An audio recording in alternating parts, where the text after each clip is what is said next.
morning, today's showcase is important because it honors 70 black people. I'd like to introduce our first speaker from Mr. Girls Class.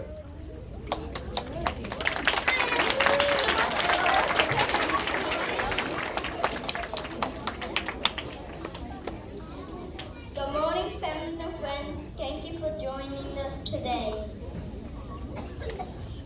First and second grade have put in a lot of work over the past few weeks, and we are excited to share what we have learned about the contributions of African Americans and their allies.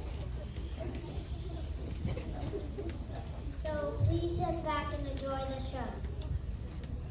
And of the journey of knowledge that we're about to take you through ahead.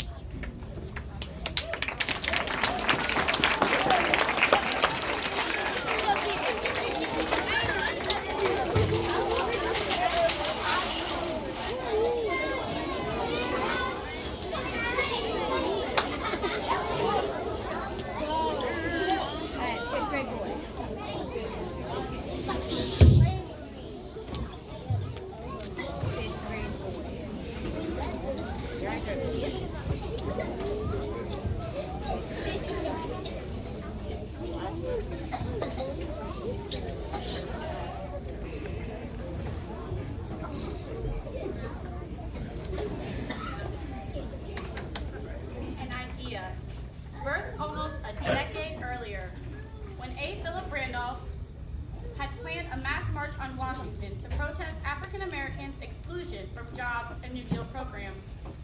Just the idea of this march resulted in President Roosevelt issuing an executive order forbidding discrimination against workers, and the FEPC was created to investigate racial discrimination. In return, Randolph called off the march. However, in the 1940s, Congress cut off funding to the FEPC, and it was shut down shortly after. It would be another 20 years before the EEOC was formed to take its place. Meanwhile, with the rise of the charismatic young civil rights leader, Dr. Martin Luther King Jr., in the 1950s, Randolph proposed another mass march. With Randolph planning the March for Jobs and King planning the one for freedom, the two groups decided to merge their efforts into one mass protest. So imagine now, the year is 1963, and you have been waiting for 20 years for the same freedoms and jobs as whites. You are joined by more than 250,000 fellow Americans and 3,000 members of the press.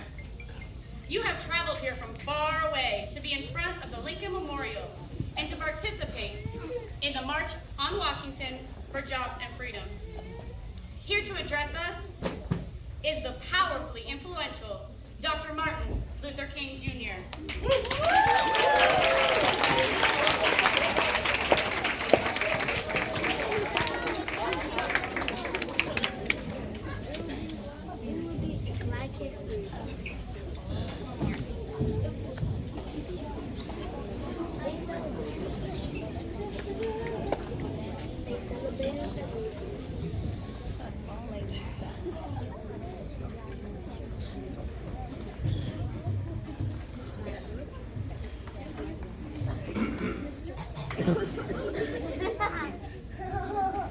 I say to you today, my friends, that even though we face the difficulties of today and tomorrow, I still have a dream. It is a dream deeply rooted in the American dream. I have a dream that one day this nation will rise up and live out the true meaning of its creed. We hold these truths to be self-evident, that all men are created equal. I have a dream that one day on the red hills of Georgia, the sons of former slaves and the sons of former slave owners will be able to sit down together at the table of brotherhood. I have a dream that one day, even in the state of Mississippi, a state sweltering with the heat of injustice, sweltering with the heat of oppression, will be transformed into an oasis of freedom and justice.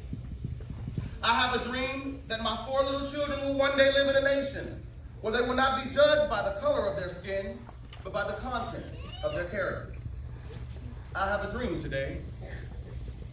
I have a dream that one day little black boys and black girls will be able to join hands with little white boys and white girls as sisters and brothers.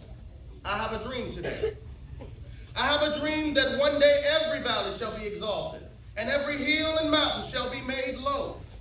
The rough places will be made plain, and the crooked places will be made straight. And the glory of the Lord shall be revealed, and all flesh shall see it together. This is our hope. This is the faith that I go back to the south with. With this faith, we will be able to hew out of the mountain of despair a stone of hope. With this faith, we will be able to transform the jangling discords of our nation into a beautiful symphony of brotherhood. With this faith, we will be able to work together, to pray together, to struggle together, to go to jail together, and to stand up for freedom together, knowing that we will all be free one day.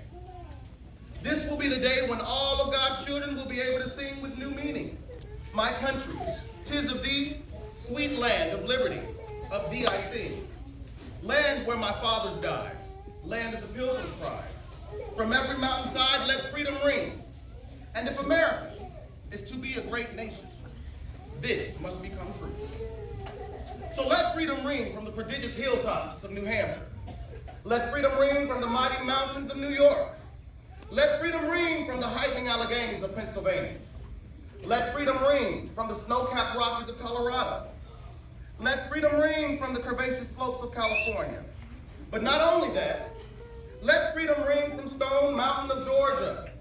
Let freedom ring from Lookout Mountain of Tennessee. Let freedom ring from every hill and molehill of Mississippi. From every mountainside, let freedom ring. And when this happens, when we allow freedom to ring, when we let it ring from every village and every hamlet, from every state and every city, we will all be able to speed up that day when all of God's children, black men and white men, Jews and Gentiles, Protestants and Catholics, will be able to join hands and sing in the words of the old Negro spiritual. Free at last, free at last. Thank God Almighty, we are free at last.